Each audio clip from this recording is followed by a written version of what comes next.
Hey everybody, it's Rue Sims here and welcome back to my channel. I wanted to make another tips video because in the last one I really loved how everybody was like engaging and adding more tips, and I really do think it's helpful for somebody that's new to this game to have videos like that where they can watch the video but also read the comments where you guys are like leaving awesome ideas for how to make this game more engaging. So I came up with a few new tips that I think have helped me really flesh out my game. So let's jump right into the first one. So my first tip is to create a few unique traits or like personalities for your Sims, and this can be something as simple as like having them have coffee every morning or something, like, or have a favorite food or have a favorite activity or like hobby or something like that. So for example, I don't know where my kettle went. I don't know if somebody stole it or if it's in somebody's inventory. But for example, in my mind, Kiyoshi is very into coffee and has a cup of coffee every single afternoon. Serena, she's off at work right now, but every single morning I do have her do a morning routine where she, uses the bathroom, takes a shower every morning, brushes her teeth, and only then will she go off to work, even if it makes her a little bit late. Honestly, that's a very realistic touch to add to your game. Lately, with the addition of Kiyoshi's little farming situation, I have also tried to have him start every night before he goes to bed, taking care of his garden, taking care of the bees and the chicken. That is still like a routine that's in progress, but that's also something that is a little bit unique to him. Like, none of my other Sims are doing it, but because he's so into this farm life, he is going to prioritize that. Other ideas for creative little like unique traits or personalities for your Sim could be like a favorite TV show. Maybe like whenever they watch TV, they're always gonna want to watch a comedy show, or maybe they watch Sitcom Central. Like maybe they're always watching their favorite sitcom when they get the chance to sit down and watch TV. Another idea is a favorite accessory. Like I don't have any of that on my Sims in this household, but in some of my other Sims that I've created, I have them like always wear a certain ring or always wear a certain watch. And it's a really tiny thing to add to your game, but in my opinion,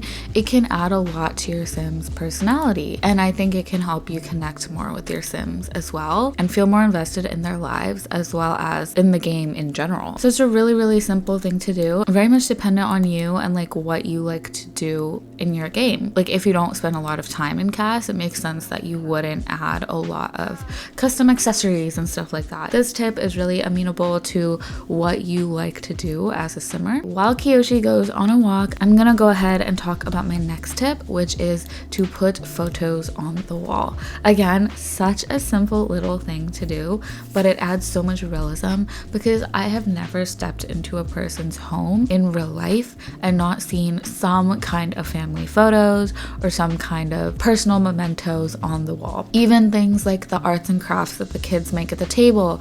Kiyoshi won first place at a pie competition, so I put that on the wall. Like, people in real life are going to want to show these things off, so I think it makes sense for in the game to also show these things off, whether they are the family picture or like wedding photos or photos of the kids. I have a picture of Kiyoshi's proposal over here, Serena's graduation photo. I just think it's a really realistic touch, and honestly in this household I haven't even done that much, and I want to do more. Like I want to put up pictures of all the kids like growing up, because that's what I have in my house, but it's really easy to do because all you have to do is snap a photo with the in-game camera. So you go to the phone, you go to camera, and you can take photo with, take photo of. I'll have Oliver take a selfie with his friend. So then it'll go into this little menu. With the kids, it's a little bit too zoomed in. Like he's not really framing it properly. This is super zoomed in, but it's okay. And you can play with a bunch of different poses. You can do different emotions if you want. Oh, that's actually such a good picture. Then once you take the pictures, it'll populate here. Literally all you have to do is drag it out. You can add a frame from here. You can rotate it if you want, update the frame. You can even sell it to the publication. It's just a really easy way to add some more personality to your Sims, to be honest, because I have pictures of my friends up on my wall, like it's just a really realistic thing to do. I just really like to do it, and it also also kind of serves as a reminder sometimes, like if you're getting super into gameplay where you're not leaving your house. If you guys remember, I think in my last tips video I did mention how a good tip is to like go to different lots. Sometimes having those pictures on the wall to see other Sims is a really good reminder to like get your Sims out and about and doing stuff. I do want to quickly plug a mod here. It's by Ravisheen. It's the floppy disk photo storage mod, which creates Polaroids and stuff like that. I'm just gonna do it super quick. I had some here in Corey's room, but if you guys know from my Winslow legacy, Corey has since moved out, so he took all his pictures with him. But what we can do is click on it, do photo studio. There's like different options here. What you can do is create photo gifs, and what it will do is create a Polaroid, a canvas, calendar, and it's really nice to have like that different aesthetic if you're into that, other than like the in-game photos, which can be a little bit clunky. You can also improve photo quality. Sometimes when you take photos, especially when you're lower scale, they'll be blurry or have a finger covering it, or a gnome will like pop in. But let's go ahead and create a photo gift real quick. So if we go ahead and make a Polaroid. So let's do a Polaroid of one of the new pictures we just took. It does cost money, so if you guys saw it, it costed 25 simoleons. But now what we have is a cute little Polaroid of the two of us. Another really cool thing about this mod is it does like pull from anything on the lot, I'm pretty sure, like even from other inventories. For example, if I go to customize print and go to change photo, you guys can see this classic painting as an option. And let me show you guys where this classic painting is. It's literally still on the easel, and you can make it into a Polaroid. Let me also just jump into build mode, because I want to show you guys the different options. You can add like little writing, hearts, or some more writing and a smiley face. Those are like 3 different options in addition to just the blank Polaroid, which is cute, like just to kind of mix it up a little bit. It is not necessary to just like add photos to your Sims household.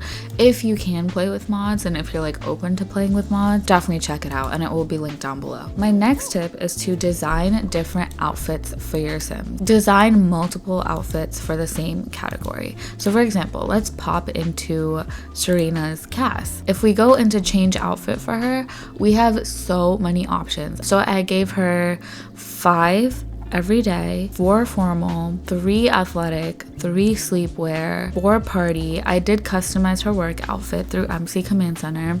She has 2 swimwear options, 2 hot weather, and 2 cold weather. So she has a lot of different outfits. I spent a lot of time in cast making them, but the main reason I do try and give all my Sims so many different outfits is because it makes each day feel different. Like truly it does. They'll choose one of the outfits randomly every day when they do get dressed. If your Sim is wearing the same outfit every day, first of all, not very realistic for like the everyday outfits, especially for like younger Sims. For example, my teenage Sims who are going to high school and there's not a uniform. Having them wear like a new cute outfit every day when they're off to school is really nice. So far, Ainsley, I just have her in 2 different everyday outfits, but honestly, that's all you really even need. Like, you don't need to give your Sim 5 different outfits to make the days feel different. If you guys aren't super into cast, but you just want that added touch of fun and realism, then just give your Sim like 2 different outfits. And even if they just like rotate between them,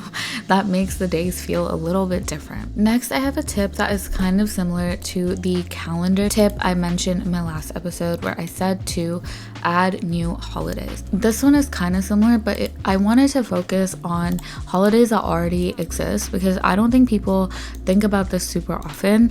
I didn't think about this for a while when I first started playing the game and I had the holidays from the seasons pack. And especially for Harvest Fest, whenever the gnomes would show up, I would get so annoyed because I don't like the gnomes. You can just take them off if you don't like them. And that goes for any pre-existing holiday. So for Harvest Fest, I have changed it from gnomes to instead have sports TV. For Winterfest, if you don't like one of these things, you can just edit the holiday and remove it. So for example, I sometimes take out grand meal because I don't always want my Sims to have a grand meal. If like for that particular day on Love Day, I don't want my Sim to have to go on a date. Like maybe in my story, my Sims have decided to stay in and have dinner at home, and I don't want them to have like to go out on a date.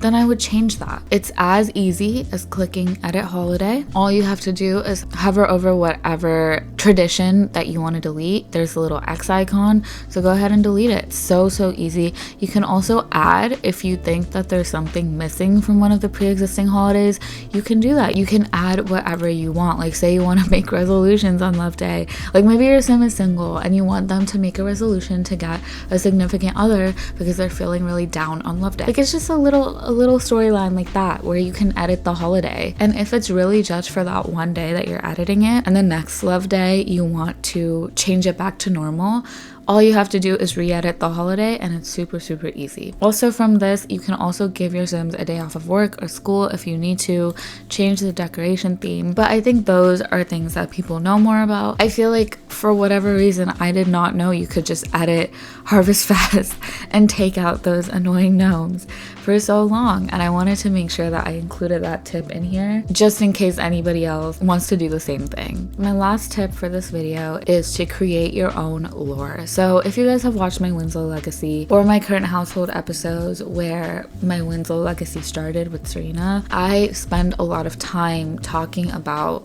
the lore of the Sims and like how I want their personalities to be fleshed out, just what I think about their preferences and the way they're acting in a way that maybe isn't directly correlated to stuff you can do in game, especially without mods. And sometimes there are cases like that. For example, like this whole idea of wanting to have Serena open a yoga studio, like that is something that I completely made up and kept in the back of my mind this entire time. It's just like a little piece of lore about Serena and her personality that I have incorporated into this game. For example, Corey struggled with school. Mods helped. Like, I was able to give him a custom trait that helped, base mental help, and also he did get rejected from university, which is also part of a mod. But a lot of that decision did come from me, and like a lot of that gameplay did come from me as well, because I had that idea that I wanted Corey as a perfectionist to struggle with school, and with his mom Serena being very strict with him, I wanted it to cause a rift in the relationship, especially with the backstory. And this is another piece of lore: Serena leaving Corey's dad at the altar and Corey being much closer with his dad. So again, these are all things that aren't like necessarily one-to-one you can put into the game as a trait or as a lifestyle or whatever. Like, it may not like be something you can put directly into the game, is what I'm trying to say. That doesn't change the fact that it is something that you can do to create some lore and some storylines for your Sims without mods. It can add so much depth to your characters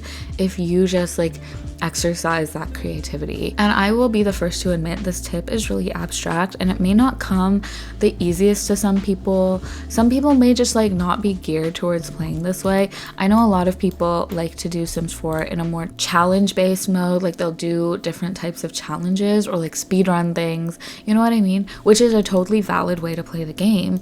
Like, any way you want to play this game is totally valid. That's what I love about The Sims. But in case you are looking for something different, I do think that this might be something worth trying. And just in case you guys are struggling with it, there are these online websites that are like storyline generators. They're super easy to find. All you have to do is Google it. And sometimes if you're like struggling with the start of a household and you're like not sure where to take it, sometimes you can just like run a story generator a couple of times and it'll give you some really good ideas. Definitely recommend using those online websites if you need some ideas for generating some storylines. My last bonus tip that I did also mention in the last tips video is, if you are able to, you can always use mods.